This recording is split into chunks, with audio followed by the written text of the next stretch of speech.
आशा करता हूँ आप सभी लोग बहुत अच्छे होंगे और आपकी तैयारी बहुत अच्छी चल रही होगी। मेरा नाम है प्रशांत और आप देख रहे हैं आपका अपना YouTube channel exam raise. Question number 1 है, इस क्वेश्चन पे क्या बोल रहे हैं, रेखिक संवेग का आयामी सूत्र क्या होता है, यानी कि इसका विमेय सूत्र क्या होता है अपने को ज्ञात करना है। तो सबसे पहले आप सभी लोग बताएं कि संवेग बराबर क्या होता है। तो संवेग बराबर होता है द्रव्यमान इंटू वेग होता है ना। अब आप सभी लोग बताएं अपन द्रव्यमान को क्या लिख सकते हैं। द्रव्यमान को अपन विमेय सूत्र पे m से डिनोट करते हैं इंटू। इसके बाद आप सभी लोग बताएं वेग का विमेय सूत्र क्या होता है। तो वेग का विमेय सूत्र होता है m0L_t-1 होता है, ठीक है ना। यही होता है ना वेग का विमेय सूत्र। तो आपको क्या करना है, इसका और इसका मल्टीप्लाई करा देना है। जब आप इसका मल्टीप्लाई करेंगे ना तो यहाँ पे क्या आ जाएगा, यहाँ पे आ जाएगा m1L1t-1 आ जाएगा। कौन से ऑप्शन पे है, ऑप्शन नंबर 1 इसका राइट आंसर रहेगा। आई होप आप सब लोग समझ गए होंगे। चलिए नेक्स्ट क्वेश्चन की ओर चलते हैं। नेक्स्ट क्वेश्चन है, आपको बताना है कि विस्थापन समय आरेख की ढाल क्या देती है। आपको बताना है कि विस्थापन समय आरेख की ढालन क्या देती है, ठीक है। जैसे यहाँ पे विस्थापन है, अपन यहाँ पे विस्थापन दे दिया, यहाँ पर अपने विस्थापन लिख दिया और यहाँ पे हमने समय लिख दिया। तो आपको बताना है कि इसकी ढाल क्या प्रदर्शित करती है। तो इसकी ढाल क्या प्रदर्शित करेगा, विस्थापन परिवर्तन की दर को अपन क्या कहते हैं, वेग कहते हैं, ठीक है। तो ऑप्शन नंबर 2 इसका राइट आंसर रहेगा, यानी कि विस्थापन और समय की ढलान हमेशा क्या देती है, वेग देती है। इतना आप सभी लोग को याद रखना है। 11th का क्वेश्चन है। चलिए नेक्स्ट क्वेश्चन की ओर चलते हैं। नेक्स्ट क्वेश्चन है, दो सदिश ए और सदिश बी का बिंदु गुणनफल क्या होगा। दो सदिशों के बीच का कोण थीटा है। आपको बताना है कि ए व बी के बीच गुणनफल क्या होगा, इनका सदिश गुणनफल। तो इसका सदिश गुणनफल क्या होता है, ए इंटू बी कॉस थीटा, ये होता है ना, ठीक है। तो कौन से ऑप्शन पे है, ऑप्शन नंबर 2 इसका राइट आंसर रहेगा। नेक्स्ट क्वेश्चन है, आपको बताना है कि बाधा रहित वस्तुओं के विराम अवस्था पर रहने की या उसी वेग के साथ चलने की प्रवृत्ति को क्या कहते हैं। तो बहुत ईजी क्वेश्चन है और इसके आंसर को आप सब लोग बता देंगे। तो इसका राइट आंसर क्या होगा, जड़त्व होगा। ऑप्शन नंबर 2 इसका राइट आंसर रहा। नेक्स्ट क्वेश्चन है, आपको बताना है कि निकाय द्वारा अपनी स्थिति के आधार पर ऊर्जा को क्या कहा जाता है। आपको बताना है कि स्थिति के कारण कौन सी ऊर्जा निहित होती है। जैसे कोई वस्तु रखी है तो उसमें किस के कारण ऊर्जा उसमें निहित रहेगी। तो स्वाभाविक सी बात है, उस पर स्थितिज ऊर्जा के कारण उसमें ऊर्जा निहित रहेगी, ठीक है। ऑप्शन नंबर 4 इसका राइट आंसर रहेगा। नेक्स्ट क्वेश्चन है, आपको बताना है कि क्रिया के केंद्र से बल और दूरी का सदिश गुणनफल क्या होता है। आपको बताना है कि बल और दूरी बराबर क्या होता है। तो क्या होता है, इसका मान होता है टाउ, यानी कि बल गुण के बराबर होता है। तो ऑप्शन नंबर 4 इसका राइट आंसर रहेगा, ठीक है ना। एक बार मैं आपको फिर से बता देता हूँ, क्वेश्चन पे क्या बोला था, क्रिया के केंद्र से बल और दूरी का सदिश गुणनफल क्या प्रतिनिधित्व करता है। तो क्या प्रतिनिधित्व करता है, बल गुण को प्रतिनिधित्व करता है। ऑप्शन नंबर 4 इसका राइट आंसर रहेगा। लूसेंट की किताब पे दिया होगा, आप वहाँ से इसे पढ़ सकते हैं, या फिर यदि आप 11th की बुक आपके पास है तो फिजिक्स के टॉपिक पे होगा तो आप उसे देख लीजिएगा। चलिए नेक्स्ट क्वेश्चन की ओर चलते हैं। आपको बताना है कि गुरुत्वाकर्षण के सार्वभौमिक नियम किसने प्रतिपादित किया था। तो गुरुत्वाकर्षण बल का सार्वभौमिक नियम किसने प्रतिपादित किया था, आइजैक न्यूटन ने प्रतिपादित किया था। ऑप्शन नंबर 2 इसका राइट आंसर रहेगा। बहुत ईजी क्वेश्चन था। चलिए नेक्स्ट क्वेश्चन की ओर चलते हैं। नेक्स्ट क्वेश्चन है, द्रव चालित लिफ्ट निम्नलिखित में से किस पर आधारित होती है। आपको बताना है कि जो लिफ्ट होती हैं वो किस पर आधारित होती हैं। तो मैंने आपको कई बार बताया है कि किस पर आधारित होती हैं, पास्कल के नियम पर आधारित होती हैं। ऑप्शन नंबर 2 इसका राइट आंसर रहेगा। अब आप सभी लोग को कमेंट बॉक्स में बताना है कि दाब का एसआई मात्रक क्या होता है। इसका आंसर मुझे कमेंट बॉक्स में चाहिए।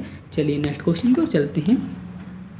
आपको बताना है कि बर्नौली का जो सिद्धांत होता है किस संरक्षण पर आधारित होता है। तो बर्नौली का सिद्धांत जो है तो किस पर आधारित होता है, ऊर्जा संरक्षण पर आधारित होता है।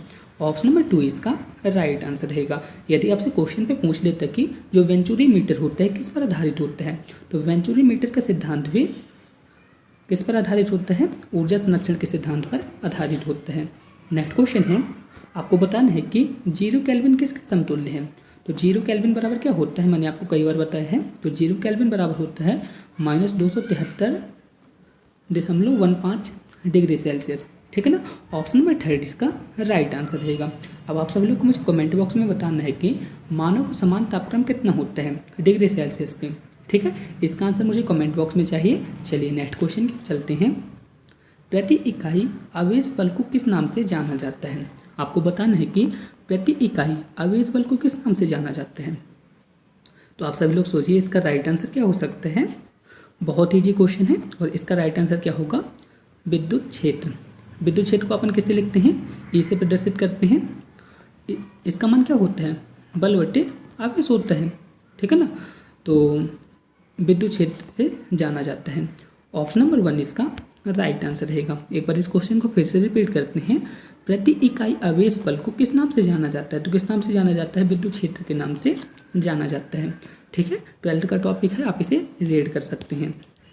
नेक्स्ट क्वेश्चन है, इस क्वेश्चन पे क्या बोला है? टंगस्टन का उपयोग ताप दीप्त लैंप के बल्ब फिलामेंट बनाने के लिए किया जाता है।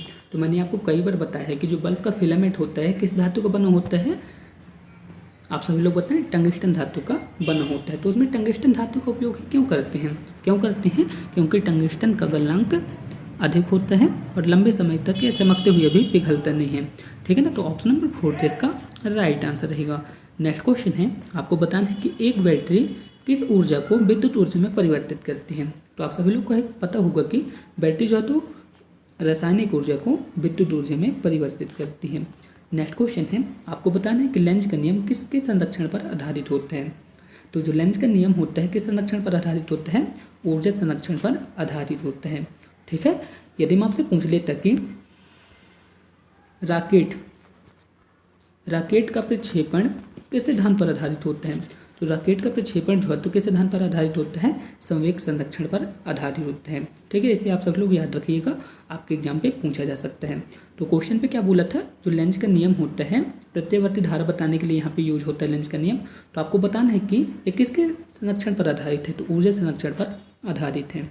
नेक्स्ट क्वेश्चन है, आपको बताना है कि निम्नलिखित में से कौन सा उपकरण विद्युत ऊर्जा को यांत्रिक ऊर्जा में परिवर्तित करता है। तो इस क्वेश्चन को आपने बहुत बार पढ़ा होगा, तो बताइए इस क्वेश्चन का राइट आंसर क्या होगा? तो इसका राइट आंसर रहेगा विद्युत मोटर। विद्युत मोटर जो है तो विद्युत ऊर्जा को यांत्रिक ऊर्जा में परिवर्तित करता है। नेक्स्ट क्वेश्चन है, इस क्वेश्चन पे क्या बोला है? किसी नेत्र के लेंस की फोकल लंबाई में परिवर्तन किसके कारण होता है? तो किसके कारण होता है? रोमिक मांसपेशी में परिवर्तन के कारण होता है। नेक्स्ट क्वेश्चन है, आपको बताना है कि प्रकाश कोनों के आसपास और प्रवेश क्षेत्र पे मुड़ी हुई प्रतीत होती है। जहां हम परछाई की उम्मीद करते हैं, इन प्रभावों को जाना जाता है। तो आप सभी लोग बताएं, जो प्रकाश होता है कोने की सतह पर मुड़ जाता है तो उसे अपन क्या कहते हैं? विवर्तन कहते हैं। ऑप्शन नंबर 2 इसका राइट आंसर रहा। नेक्स्ट क्वेश्चन है, आपको बताना है कि यहाँ पे ए का मान क्या होगा। तो दोस्तों इस क्वेश्चन का आंसर मैं आपको बता देता हूँ। यदि आप समझना चाहते हैं ना तो आप मुझे टेलीग्राम पे मैसेज करके पूछ सकते हैं, इंस्टाग्राम पे मैसेज करके पूछ सकते हैं, या फिर आप मुझे कमेंट बॉक्स में बता सकते हैं, मैं आपको बता दूंगा वहाँ पे। तो इसका राइट आंसर क्या होगा? फिलहाल 213 होगा, ठीक है ना। इसे आप सब लोग याद रखिएगा। चलिए नेक्स्ट क्वेश्चन की ओर चलते हैं। ये भी क्वेश्चन वही है, 213 इसका राइट आंसर रहेगा, ठीक है ना। मैं आपको इसका जो सॉल्यूशन है ना नेक्स्ट वीडियो पे बता दूंगा। चलिए नेक्स्ट क्वेश्चन की ओर चलते हैं। नेक्स्ट क्वेश्चन है, एक समान उत्सर्जक ट्रांजिस्टर का धारा लाभ बीटा किसके बराबर होता है? यहाँ पे क्या बोला है? समान उत्सर्जक ट्रांजिस्टर का धारा लाभ बीटा किसके बराबर होता है? तो बीटा किसके बराबर होता है? IC/IB के बराबर होता है, ठीक है ना। इतना आप सभी लोग को याद रखना है, इंपॉर्टेंट क्वेश्चन है और प्रीवियस ईयर पे पूछा भी गया था। तो इसका राइट आंसर क्या होगा? IC/IB होगा, ठीक है ना। ऑप्शन नंबर 3 इसका राइट आंसर रहा। नेक्स्ट क्वेश्चन है, प्रत्यावर्ती धारा को दिश धारा में परिवर्तित कौन करता है? तो प्रत्यावर्ती धारा को दिश धारा में कौन परिवर्तित करता है? दिष्टकारी परिवर्तित करता है। ऑप्शन नंबर 1 इसका राइट आंसर रहेगा। दोस्तों मैथ के क्वेश्चन आ गए हैं। आप सभी लोग को पता होगा कि आपके एग्जाम पे फिजिक्स के 20 क्वेश्चन आएंगे, मैथ के 20 क्वेश्चन आएंगे और केमिस्ट्री के 10 क्वेश्चन आएंगे एडवांस टेस्ट पे, ठीक है ना। तो अभी अपन क्या कंप्लीट किए हैं? फिजिक्स के क्वेश्चन कंप्लीट किए ना। अब अपन किसको कंप्लीट करेंगे? मैथ के क्वेश्चन को कंप्लीट करेंगे। तो दोस्तों यहाँ पे मैं आपको जल्दी जल्दी पे सॉल्व करा रहा हूँ ना, तो आप सब लोग समझ जाइएगा, ठीक है ना। बिकॉज टाइम बहुत कम है ना, इसलिए मैं आपको यहाँ पे जल्दी जल्दी से सॉल्व कर पाऊँगा। तो यहाँ पे क्या बोला है? जेड और यहाँ पे जेड का संयुग्म में लिखा हुआ है और यहाँ पे 0 लिखा है। तो आपको बताना है कि इसका मान क्या होगा। तो आप सभी लोग पता है जेड बराबर आप मान क्या ले सकते हैं, तो जेड बराबर होता है एक्स प्लस आई वाई होते हैं, ठीक है ना। और यहाँ पे जेड का संयोग में है ना, तो यहाँ पे क्या आ जाएगा, एक्स माइनस आई वाई आ जाएगा, ठीक है ना। जब आप इन्हें जोड़ेंगे आपस में तो ये तो कट जाएंगे, तो यहाँ पे कितना आ जाएगा, 2x आ जाएगा, 2x आ जाएगा ना, जो कि एक रियल नंबर है, तो यानी कि x बराबर 0 आ जाएगा। एक रियल नंबर है ना यहाँ पे, x जो है तो एक वास्तविक भाग है यहाँ पे, तो यहाँ पे क्या रहेगा, ऑप्शन नंबर 1 इसका राइट आंसर रहेगा, ठीक है, क्योंकि ये रियल पार्ट है यहाँ पे। नेक्स्ट क्वेश्चन है, आपको बताना है कि 1/4 1/x 1/10 किस श्रेणी पे है, हरात्मक श्रेणी पे हैं। जब ये हरात्मक श्रेणी पे है ना, तो अपन इसका अपोजिट करेंगे तो किस में परिवर्तित हो जाएगा, समांतर श्रेणी पे परिवर्तित हो जाएगा। ये समांतर श्रेणी पे परिवर्तित होने यानी कि एपी में परिवर्तित हो गए। और आप सब लोग जानते होंगे कि एपी का एक रूल रहता है, क्या रहता है, 2b बराबर AC रहता है, 2b बराबर क्या रहता है, AC रहता है। और अभी अपन क्या निकाले हैं, 4x और 10 निकाले हैं ना। तो आपको क्या करना है, इसको और इसको आपस में जोड़ देना है। तो यहाँ पे कितना आ जाएगा, 2x बराबर यहाँ पे कितना आ जाएगा, 4 + 10, तो यहाँ पे कितना आ जाएगा, x बराबर 7 आ जाएगा, ठीक है ना। कौन से ऑप्शन पे है, ऑप्शन नंबर 3 इसका राइट आंसर रहेगा। दोस्तों मैं यहाँ पे जल्दी पे समझा रहा हूँ ना, यदि आपको समझ नहीं आता ना तो आप मुझे कमेंट बॉक्स में कमेंट करके पूछ सकते हैं, बिकॉज क्वेश्चन काफ़ी बड़े हैं ना, इसलिए मुझे आपको शॉर्ट में समझाना पड़ता है। नेक्स्ट क्वेश्चन है, आपको बताना है कि ज्यामितीय श्रेणी 5, 10, 20, 40, 51, 20 में कौन सा पद है। तो आप सभी लोग यहाँ पे देख पा रहे होंगे, यदि अपन 10 में 5 का भाग लगाते हैं तो 2 आता है, 20 में अपन 10 का भाग लगाते हैं तो 2 आता है। यानी कि ये जो श्रेणी है ना, कौन सी श्रेणी है, गुणोत्तर श्रेणी है। गुणोत्तर श्रेणी पे क्या होता है, गुणोत्तर श्रेणी पे होता है ARn-1 होता है, ठीक है। किसी भी पद को अपन ज्ञात करते हैं तो कौन से तरीके से याद करते हैं, ARn-1 पद से ज्ञात करते हैं, जहाँ यहाँ पे nवा पद क्या दिया गया है, 51 बेस दिया गया है। और सर्वांतर तो आपको मैंने बता दिया था, आर की वैल्यू यहाँ पे कितने आए थे, 2 आई थे। 2 कैसे आए थे, यदि अपन 10 में 5 का भाग लगाते हैं तो 2 आता है, 20 में 10 का भाग लगाते हैं तो 2 आता है, ठीक है। और ए का काम यहाँ पे क्या करेगा, 5 करेगा, और TN का काम यहाँ पे क्या करेगा, TN का काम करेगा 51 20 करेगा, ठीक है ना। इतना तो आप सभी लोग समझ गए होंगे। तो अपन यहाँ पे क्या लिखेंगे, TN बराबर ARn-1। तो TN की वैल्यू क्या है, 51 बेस है, ए की वैल्यू कितनी है, 5 है, और सर्वांतर अपना निकाले थे तो सर्वांतर कितना आया था, 2 आया था, n-1 अपने को ज्ञात करना है। तो जब अपन इसको भाग देंगे ना यहाँ पास, तो यहाँ पे कितना आ जाएगा, तो यहाँ पे आ जाएगा 1024। आप भाग करके देख लीजिएगा, यही आएगा। और यहाँ पे क्या है, 2n-1 है, और अपन इसको क्या लिख सकते हैं, 2 की पावर 10 लिख सकते हैं ना। और यहाँ पे क्या है, 2n-1 है, ये है ना। अब आप सभी लोग जानते हैं कि जब आधार बराबर होता है तो घात बराबर होती है। तो आप यहाँ पे क्या करेंगे, 10 बराबर n-1, तो n की वैल्यू कितनी आ जाएगी, 11 आ जाएगी। कौन से ऑप्शन पे है, ऑप्शन नंबर 1 इसका राइट आंसर रहेगा।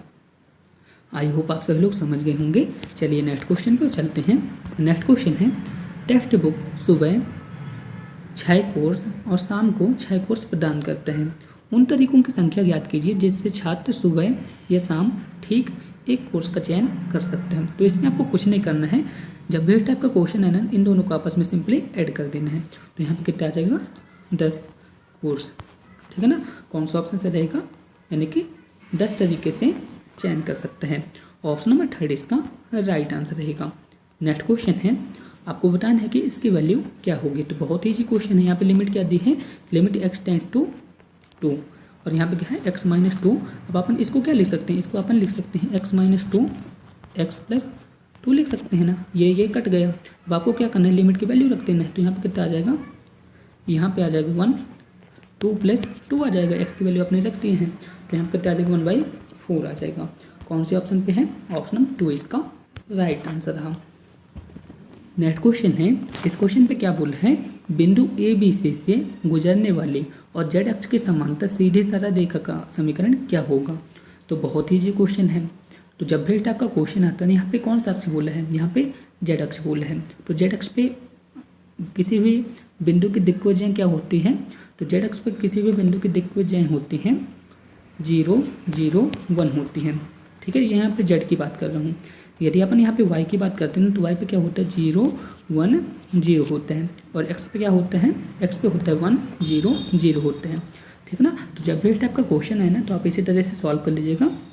तो यहाँ पे मैं एक फार्मूला बता देता हूँ। फार्मूला क्या रहता है, x माइनस जो भी बिंदु दे रहते हैं ना, यहाँ पे बिंदु रहेगा, यहाँ पे x रहेगा, और यहाँ पे कितना रहेगा y माइनस बी बटे वाई बराबर z माइनस सी बटे z। मैंने जेड एक्स से गुजरने के लिए उसकी दिक्कतें क्या बताई थी, 0 0 1 बताई थी। तो आपको सिंपली क्या करना है, x और y की जगह यहाँ पे सिंपली 0 0 रख देना है। तो यहाँ पे समीकरण क्या बनेगा, x माइनस ए बटे 0 y माइनस बी बटे 0 और z माइनस सी बटे 1 बचेगा, ठीक है ना। तो कौन सा ऑप्शन सही है, ऑप्शन नंबर 2 इसका राइट आंसर रहेगा, ठीक है। यदि आपको समझने में किसी भी तरह की प्रॉब्लम आती है तो आप मुझसे कमेंट बॉक्स में पूछ सकते हैं। दोस्तों मैं यहाँ पे शॉर्ट पे समझा रहा हूँ क्योंकि जो क्वेश्चन है 12th लेवल के क्वेश्चन है, मैं यहाँ आपको आराम से तो समझा नहीं सकता हूँ ना, इसलिए आपको यहाँ पे शॉर्ट से समझा देता हूँ। चलिए नेक्स्ट क्वेश्चन की ओर चलते हैं। नेक्स्ट क्वेश्चन है, एक दीर्घवृत्त की उत्केंद्रता किस स्थिति को संतुष्ट करती है। तो बहुत ही इंपॉर्टेंट क्वेश्चन है, आप इस क्वेश्चन को नोट कर लीजिएगा। एक दीर्घवृत्त की उत्केंद्रता क्या होती है, सदैव 1 से छोटी होती है, ठीक है ना। यहाँ पे मैं किसकी बात कर रहा हूँ, दीर्घवृत्त की बात कर रहा हूँ। तो दीर्घवृत्त की उत्केंद्रता क्या होती है, सदैव 1 से छोटी होती है। और परवलय की बात करते हैं तो परवलय की उत्केंद्रता क्या होती है, सदैव 1 के बराबर होती है, ठीक है ना। परवलय की उत्केंद्रता क्या होती है, सदैव 1 के बराबर होती है। और यदि अपन बात करते हैं अतिपरवलय की उत्केंद्रता क्या होती है, मैंने आपको उस मॉडल पेपर में भी बताया था इस वाले टाइम के क्वेश्चन। तो अतिपरवलय की उत्केंद्रता होती है सदैव 1 से बड़ी होती है, ठीक है ना। इतना आप सभी लोग को याद रखना है। तो क्वेश्चन पे क्या बोला है, एक दीर्घवृत्त की उत्केंद्रता किस स्थिति को संतुष्ट करती है। तो जो दीर्घवृत्त की उत्केंद्रता होती है सदैव 1 से छोटी होती है लेकिन 0 से बड़ी होती है। तो ऑप्शन नंबर 2 इसका राइट आंसर रहेगा। ये किसकी उत्केंद्रता है, परवलय की है, और ये किसकी उत्केंद्रता है, अतिपरवलय की है, ठीक है ना। चलिए नेक्स्ट क्वेश्चन की ओर चलते हैं। नेक्स्ट क्वेश्चन है, आपको बताना है कि सदिश 2j माइनस के आपको बताना है कि ये किस में होता है। तो जैसे आप एक त्रिभुज बना लेते हैं, सॉरी यहाँ पे एक मैं त्रिभुज टाइप का बना लेता हूँ ये, ठीक है ना। इसको अपन कैसे डिनोट करेंगे, एक्स से करेंगे, इसको कैसे करेंगे, वाई से करेंगे, और जेड से इसको अपन प्रदर्शित करेंगे। एक्स अक्ष पे हमेशा क्या लिखा जाता है, आई को लिखा जाता है, वाई अक्ष पे क्या लिखा जाता है, जे को लिखा जाता है, और जेड अक्ष पे क्या लिखा जाता है, के को लिखा जाता है।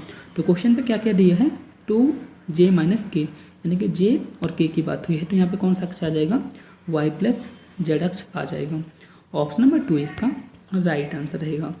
नेक्स्ट क्वेश्चन है, आपको बताना है यहाँ पे जेड का मान क्या होगा जहाँ एक का वर्ग दूसरे का तिगुना है। तो सबसे पहले अपन क्या करते हैं, यहाँ पे समीकरण क्या दिया है, x² minus 12x plus Z बराबर 0 दिया है, ठीक है ना, इतना दिया है ना। तो अपन क्या करते हैं, यहाँ पे हम मान लेते हैं कि इसके मूल कौन कौन से हैं, अल्फा और बीटा हैं। तो अपन क्या करते हैं, इसके मूलों का योगफल निकालते हैं। तो मूलों का योगफल क्या होता है, -b/a। तो यहाँ पे b की वैल्यू कितनी है, -12 है। तो माइनस माइनस प्लस हो जाएगा, तो यहाँ कितना आ जाएगा, +12/1 आ जाएगा। इसी तरह से मूलों का गुणनफल क्या हो जाएगा, गुणनफल क्या होता है, c/a, यानी कि c की वैल्यू यहाँ पे कितनी है, z है, तो z/1। तो दोस्तों अपने को यहाँ पे क्या क्या प्राप्त हुआ है, अल्फा प्लस बीटा, इसकी वैल्यू क्या प्राप्त हुई थी, 12 प्राप्त हुई थी, और अल्फा इंटू बीटा इसकी वैल्यू क्या प्राप्त हुई थी, जेड प्राप्त हुई थी। अब क्वेश्चन पे क्या बोले, एक दूसरे का तिगुना है, यानी कि जो पहला मूल है ना, ये जो है तो दूसरे मूल का तिगुना है। क्वेश्चन पे सिंपली यही बोला गया है ना। अब आपको क्या करना है, अल्फा की वैल्यू को इस पे पुट कर देना है, ठीक है ना। यहाँ पे मैं इक्वेशन 1 डाल देता हूँ, यहाँ पे इक्वेशन 2 डाल देता हूँ। तो आपको क्या करना है, अल्फा की वैल्यू को इक्वेशन 1 पे पुट करना है। तो यहाँ पे कितना आ जाएगा, 3β प्लस बीटा बराबर 12, यानी कि 4β बराबर 12 आ गया, ठीक है ना। तो यार बीटा की वैल्यू कितनी आ जाएगी, तो यहाँ से बीटा की वैल्यू आ जाएगी 3। दोस्तों यहाँ से अपने को क्या क्या प्राप्त हो गया है, अल्फा प्लस बीटा की वैल्यू कितनी प्राप्त हुई थी, 12, अल्फा इंटू बीटा की वैल्यू कितनी प्राप्त हुई थी, जेड, और बीटा की वैल्यू कितनी प्राप्त हुई अपने को, अभी यहाँ पे बीटा की वैल्यू प्राप्त हुई थी, अभी 3 प्राप्त हुई थी ना। अब आपको क्या करना है, और आप सभी लोग जानते हैं कि क्वेश्चन पे क्या बोला है, अल्फा जो है तो 3β के बराबर है, तो इसको इस पे भी पुट कर देना है, ठीक है ना। जब आप इस पे पुट करेंगे तो यहाँ पे क्या आ जाएगा, तो यहाँ पे लिखेंगे अपन अल्फ़ा, अल्फ़ा की जगह क्या लिखेंगे 3 बीटा इंटू बीटा बराबर जेड स्क्वायर। तो यहाँ पे कितना आ जाएगा 3 बीटा स्क्वायर बराबर जेड। अब यहाँ पे बीटा की वैल्यू कितनी प्राप्त हुई थी, बीटा की वैल्यू प्राप्त हुई थी 3 प्राप्त हुई थी ना। तो आपको यहाँ पे क्या लिखना है 3 का स्क्वायर बराबर जेड। तो यहाँ पे कितना आ जाएगा 9 इंटू 3 बराबर जेड। जेड की वैल्यू कितनी आ गई, तो यहाँ से जेड की वैल्यू आ जाएगी 27। कितनी आ जाएगी 27 आ जाएगी। ऑप्शन नंबर 3 इसका राइट आंसर रहेगा। ठीक है, मैं यहाँ पे बहुत जल्दी जल्दी आपको समझाया हूँ। यदि आपको समझने में किसी भी तरह का डाउट है ना, आप मुझसे कमेंट बॉक्स में पूछ सकते हैं। नेक्स्ट क्वेश्चन है, आपको यहाँ पे क्या करना है, डिफरेंशिएशन इसका बताना है। जैसे यहाँ पे क्या लिखा है d/dt साइन एक्स टी लिखा है। तो इसका डिफरेंशिएशन क्या होगा, तो इसका डिफरेंशिएशन क्या होगा, साइन का डिफरेंशिएशन क्या होता है कॉस होता है, ठीक है ना। यहाँ पे क्या लिखा है एक्स टी लिखा है, तो यहाँ पे एक्स टी भी आ जाएगा। अब आपको क्या करना है एक्स d/dt अपन टी, इसका भी आपको अवकलन करना है ना। तो dt तो वो हो जाएंगे, तो यहाँ पे क्या आ जाएगा x आ जाएगा। ठीक है, तो कौन से ऑप्शन पे डी है, तो यहाँ पे आ जाएगा x cos x t जो है, तो इसका डिफरेंशिएशन आ जाएगा। ऑप्शन नंबर 2 इसका राइट आंसर रहेगा। नेक्स्ट क्वेश्चन है, एक बॉक्स में 3 सफ़ेद 4 लाल 5 नीले कुशन रखे हुए हैं। एक कुशन चुनने पर सफ़ेद रंग कुशन के चयनित होने की संभावना अपने को ज्ञात करना है। तो अपन क्या करते हैं, यहाँ पे टोटल कितने कुशन हैं, तो अपन यहाँ पे टोटल निकाल लेते हैं। तो इनका टोटल कितना आ जाएगा 3 + 4 + 5। तो यहाँ पे टोटल कितना आ रहा है 5 4 9 9 3 12 है। टोटल कितना आ रहा है 12 आ रहा है। अब यहाँ पे क्या बोला सफ़ेद चुनने की प्रायिकता, ठीक है ना। सफ़ेद अपने को चुनना है ना, तो सफ़ेद कितने हैं 3 हैं और टोटल कितने थे 12 थे। तो आपको यहाँ पे भाग लगा देना, आंसर आ जाएगा 1/4। कौन सा ऑप्शन सही है, ऑप्शन नंबर 3 इसका राइट आंसर रहा। नेक्स्ट क्वेश्चन है, y = 0 बिंदु 3 - 5 और -4 7 को जोड़ने वाली रेखा को किस अनुपात में विभाजित करता है।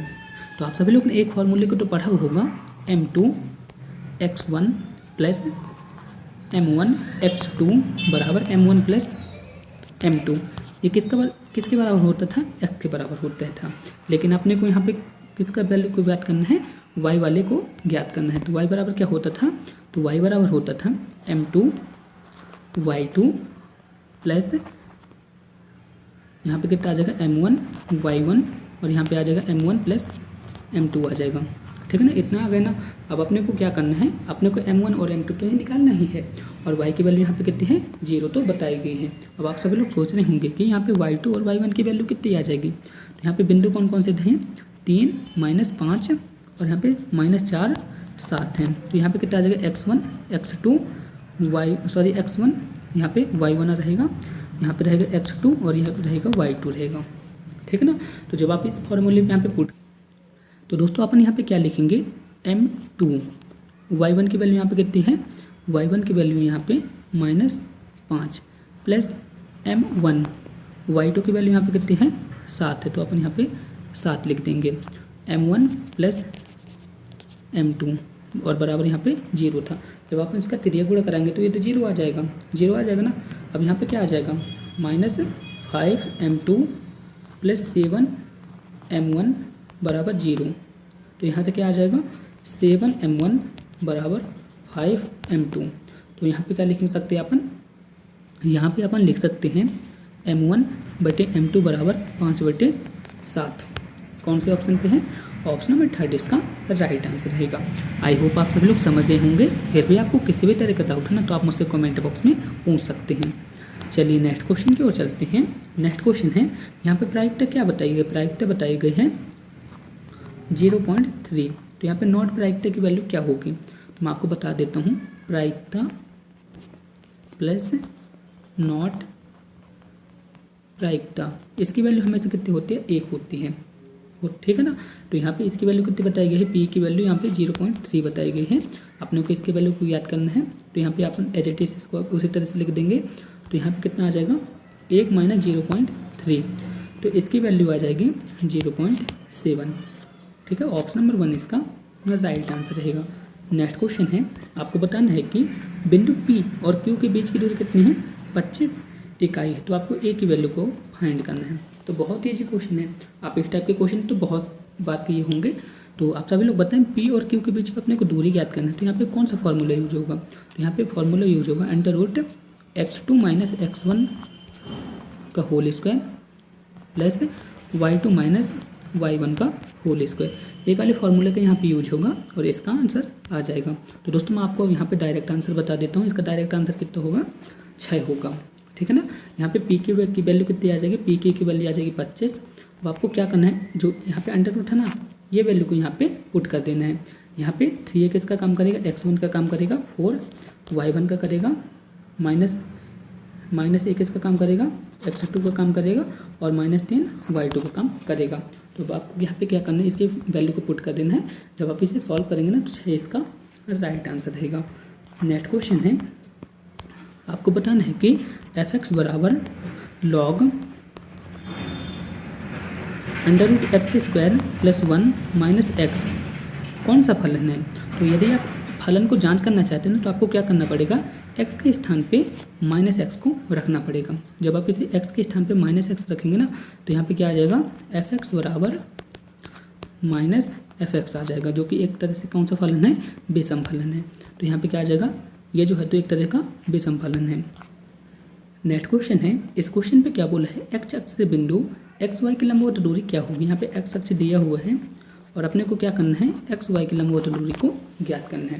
तो जब यहाँ पे लंबवत दूरी की बात आए ना x अक्ष के लिए, तो यहाँ पे क्या आ जाएगा? मोड y आएगा। यदि यहाँ पे y अक्ष लिखा रहता है और इसकी लंबवत दूरी बोलते हैं तो यहाँ पे कितना आ जाएगा? मोड x आएगा, यानी कि अपोजिट रहता है, ठीक है ना, और मोड पे हमेशा रहता है। तो इसका राइट आंसर क्या होगा? Option number 4। नेक्स्ट क्वेश्चन है, आपको बताना है कि द्विघात समीकरण जिसके मूल 5 और 2 हैं, इसका द्विघात समीकरण क्या होगा? तो मैं आपको द्विघात समीकरण बनाने का फॉर्मूला बता देता हूँ। तो फॉर्मूला क्या होता है? x² - alpha plus beta x plus alpha into beta होते हैं, ठीक है ना, ये होता है ना। अब आपको क्या करना है? अल्फ़ा के स्थान पे 5 रख देना है और बीटा के स्थान पे 2 रख देना है, ठीक है। जैसे ही आप इसे रखेंगे ना तो यहाँ पे क्या बन जाएगा? x² - 7x और यहाँ पे कितना आ जाएगा? 10 आ जाएगा। कौन से ऑप्शन पे है? ऑप्शन नंबर 3 इसका राइट आंसर है। नेक्स्ट क्वेश्चन है, आपको बताना है कि r बराबर यहाँ पे त्रिज्या की वैल्यू कितनी है? 6 सेंटीमीटर है और यहाँ पे वृत्त के क्षेत्रफल में परिवर्तन की दर को अपने को ज्ञात करना है, यानी कि डिफरेंशिएशन का क्वेश्चन है। अब आप सभी लोग बताएं वृत्त का क्षेत्रफल क्या होता है? तो वृत्त का क्षेत्रफल होता है πr² होता है। यदि अपन क्या करते हैं? त्रिज्या के सापेक्ष इसका अवकलन निकालते हैं तो क्या होगा? तो यदि अपन त्रिज्या के सापेक्ष इसका अवकलन निकालेंगे तो क्या होगा? तो पाई तो कांस्टेंट है तो पाई आगे आ जाएगा, तो यहाँ पे क्या आ जाएगा? यहाँ पे आ जाएगा पाई dr और यहाँ पे r² आ जाएगा। तो इसका जब अपन अवकलन निकालेंगे तो यहाँ पे कितना आ जाएगा? 2πr आ जाएगा। सॉरी, यहाँ पे इस तरह से आगे आएगा, यहाँ पे आ जाएगा 2 और यहाँ पे आ जाएगा r आ जाएगा। तो अपन इस तरह से क्या लिख सकते हैं? 2πr लिख सकते हैं। r की वैल्यू कितनी है? 6 दी हुई है, तो यहाँ पे अपन क्या लिखेंगे? 2πr की वैल्यू कितनी है? 6 है। तो जब आप इनका मल्टीप्लाई करेंगे तो कितना आ जाएगा? 12π आ जाएगा, ठीक है। ऑप्शन नंबर 1 इसका राइट आंसर रहा। नेक्स्ट क्वेश्चन है, यहाँ पे क्या लिखा है? sin theta plus 1/cos theta plus 1/cos theta plus sin theta. बहुत ईजी क्वेश्चन है। आपको यहाँ पे क्या करना है? सिंपली लघुत्तम समवर्तक ले लेना है और इसका आंसर क्या आ जाएगा? इसका आंसर आ जाएगा ऑप्शन नंबर C, ठीक है। और यदि आप चाहते हैं ना यहाँ पे वैल्यू पुट करके, तो आप वैल्यू पुट करके भी सॉल्व कर सकते हैं। तो मैं यहाँ पे वैल्यू पुट करके आपको सॉल्व करके दिखला रहा हूँ। तो आपको क्या करना है? थीटा बराबर 90 डिग्री ले लेना है। तो साइन 90 डिग्री क्या होता है? 1 होता है और कॉस 90 डिग्री क्या होता है? 0 होता है, प्लस 1 कॉस 90 क्या होता है? 0 होता है और साइन 90 क्या होता है? 1 होता है। तो यहाँ पे कितना आ जाएगा? यहाँ पे आ जाएगा 1 + 1 यानी कि 2 आ जाएगा, ठीक है। 2 आ गए ना। अब आपको चेक करना है कि ऐसा कौन सा ऑप्शन है जिस पे थीटा के स्थान पे 90 रखने पर वो 2 आता है। तो यदि अपन थीटा के स्थान पे 90 डिग्री की वैल्यू कितनी होती है? इनफाइनाइट होती है। कॉट की भी इनफाइनाइट होती है। तो यदि अपन 2 साइन थीटा की वैल्यू कितनी रखते हैं? 90 रखते हैं, तो यहाँ पर 2 आ जाता है। तो यही इसका राइट आंसर रहेगा C, ठीक है। अब आप इसे एलसीएम लेके भी सॉल्व कर सकते हैं, आंसर इसका वही आएगा। मैं यहाँ पे वैल्यू पुट करके भी बता दी हूँ कि बाई चांस आपको यहाँ पे एलसीएम लेने में प्रॉब्लम आती है तो आपको क्या करना है? वैल्यू रख के भी आप इसके आंसर को निकाल सकते हैं।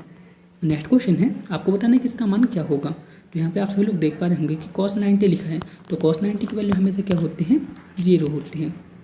तो इसका आंसर क्या होगा, 0 ही इसका राइट आंसर रहेगा।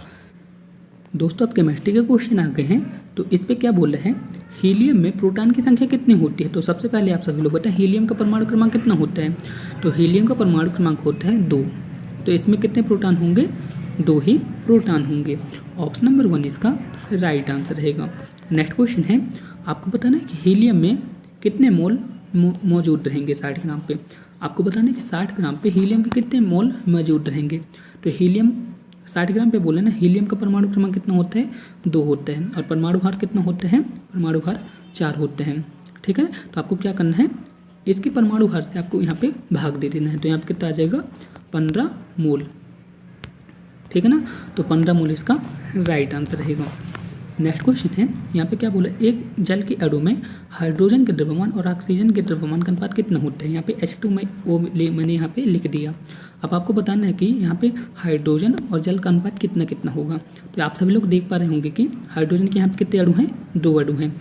और हाइड्रोजन का परमाणु क्रमांक कितना होता है, 2 होता है। ठीक है ना, इसी तरह से ऑक्सीजन के यहाँ पे कितना परमाणु है, 1 परमाणु है। और ऑक्सीजन का परमाणु भार कितना होता है, 16 होता है। तो यहाँ पे अनुपात क्या बन गया, 2:16 बन गया। तो जब आप इसे काटेंगे तो क्या आ जाएगा, 1:8 आ जाएगा। इस तरह से इसका राइट आंसर क्या होगा, ऑप्शन नंबर 4। चलिए नेक्स्ट क्वेश्चन की ओर चलते हैं। नेक्स्ट क्वेश्चन है, आपको बताना है कि निम्नलिखित में से किसके लिए बुलेट प्रूफ ग्लास का उपयोग किया जाता है। तो बुलेट प्रूफ ग्लास का उपयोग किसके लिए किया जाता है, इलेक्ट्रॉन के लिए किया जाता है। ऑप्शन नंबर 3 इसका राइट आंसर है। नेक्स्ट क्वेश्चन है, उदासीनीकरण की उत्क्रम प्रक्रिया को क्या कहते हैं। तो क्या कहते हैं, जलीय विश्लेषण कहते हैं। ऑप्शन नंबर 1 इसका राइट आंसर है। नेक्स्ट क्वेश्चन है, इनमें से कौन सी घटना ऑक्सीकरण प्रतिक्रिया का एक उदाहरण है। तो इसका राइट आंसर क्या होगा, लोहे पर जंग लगना। आप सभी लोग को पता है कि यदि अपन लोहे को खुले पे छोड़ देते हैं तो उसमें जंग लग जाता है, जो कि एक ऑक्सीकरण प्रतिक्रिया का उदाहरण है। ऑप्शन नंबर 3 इसका राइट आंसर रहेगा। दोस्तों यदि आप सोच रहे होंगे कि आपके एग्जाम पे इसी तरह से क्वेश्चन आएंगे, तो मैं आपको बता दूं दोस्तों, आपके एडवांस टेस्ट पे हूबहू इसी तरह से क्वेश्चन पूछे जाएंगे। और मैं आपको से यह भी कह सकता हूं कि आपके जो एग्जाम रहेगा ना, इससे भी इजी क्वेश्चन आएंगे। बहुत ईजी क्वेश्चन रहता है, आपको टेंशन नहीं लेना है। मैं यहाँ पे 50 क्वेश्चन लिया हूँ ना, थोड़ा सा टफ लेवल के क्वेश्चन लिया हूँ। मैं आपको चेक करना चाहता था कि आपकी तैयारी कैसी है। तो आपको बताना है कि आपके 50 क्वेश्चन में से कितने क्वेश्चन सही रहे। प्लीज़ आप मुझे कमेंट बॉक्स में बताइएगा। नेक्स्ट क्वेश्चन है, मध्यावधता के बारे में निम्नलिखित में से कौन सा कथन गलत है। तो यह एक संरचनात्मक समवायता का एक रूप है, सही है। इसमें कार्यात्मक समूह के प्रत्येक पक्ष पर अलग अलग एल्काइल श्रृंखला होती है, ये भी सही है। इसे ज्यामितीय समवायता भी कहते हैं, ये गलत है। तो ऑप्शन नंबर 3 इसका राइट आंसर रहेगा। नेक्स्ट क्वेश्चन है, एक विलयन जो राउल्ट के नियम का पालन करता है वह क्या कहलाता है। जो राउल्ट के नियम का पालन करता है तो वह कौन सा विलयन कहलाता है, आदर्श विलयन कहलाता है। ठीक है ना, इतना आप सब लोग को याद रखना है। ऐसा विलयन जो राउल्ट के नियम का पालन करता है वो कौन सा विलयन कहलाता है, आदर्श विलयन कहलाता है। और जो राउल्ट के नियम का पालन नहीं करता है वो अनादर्श विलयन कहलाता है। नेक्स्ट क्वेश्चन है, बाएं से दाएं जाते हुए आवर्त सारणी के बारे में निम्नलिखित में से कौन सा कथन गलत है। आपको क्या करना है, बाएं से दाएं जाना है, तो उसमें हमेशा क्या होगा, कौन सा कथन यहाँ पे गलत है। तो यहाँ पे विद्युत ऋणात्मकता बढ़ती है, ये भी सही है।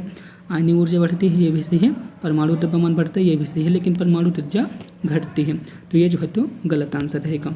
तो ऑप्शन नंबर 4 इसका राइट आंसर रहा। दोस्तों इस वीडियो का लास्ट क्वेश्चन है, आपको बताना है कि एंजाइम क्या है जो जीवित कोशिकाओं के भीतर उत्प्रेरक के रूप में कार्य करते हैं। तो मैंने आपको कई बार बताया, एंजाइम एक तरह से प्रोटीन है। क्या है, प्रोटीन है। ऑप्शन नंबर 1 इसका राइट आंसर है। उम्मीद करता हूँ हमारी यह वीडियो आपको पसंद आई होगी। यदि यह वीडियो आपको पसंद आई है ना, तो आपको क्या करना है, इस वीडियो को प्लीज़ लाइक कर देना है, ताकि मुझे मोटिवेशन मिल सकेगा और मैं आपके लिए ऐसे वीडियो प्रोवाइड करा सकूँगा। दोस्तों यदि आपको इस वीडियो का PDF प्राप्त करना है तो आप हमारे टेलीग्राम ग्रुप से जुड़ सकते हैं। मेरे टेलीग्राम ग्रुप का नाम है एग्जामरेज, आप सब लोग देख सकते हैं। मेरे फेसबुक ग्रुप का नाम है एग्जामरेज और मेरे इंस्टाग्राम ID का नाम है एग्जामरेज। आप सब लोग इन प्लेटफॉर्म से जुड़ के इस वीडियो का PDF प्राप्त कर सकते हैं। और इन सभी प्लेटफॉर्म पे मैं रेगुलर क्विज़ कराता हूँ, जो आपके एग्जाम के लिए बहुत ज़्यादा इंपॉर्टेंट है। दोस्तों यदि आपको एग्जाम से रिलेटेड किसी भी तरह की प्रॉब्लम आती है तो आप हमसे इस मेल पे संपर्क कर सकते हैं। Thank you. जय हिंद, वंदे मातरम। दोस्तों, अगर आपको इस वीडियो का PDF प्राप्त करना है तो आप हमारे टेलीग्राम ग्रुप से जुड़ सकते हैं। लिंक मैंने इस वीडियो के डिस्क्रिप्शन में दे दी है, आप वहां से जाके इस वीडियो का PDF प्राप्त कर सकते हैं। दोस्तों, हमारी यह वीडियो आपको कैसी लगी प्लीज़ कमेंट बॉक्स में बताएं। इस वीडियो को अपने दोस्तों के साथ ज़्यादा से ज़्यादा शेयर करें ताकि उनके प्रिपरेशन भी अच्छी हो सके। मिलते हैं नेक्स्ट वीडियो पे, तब तक के लिए थैंक यू।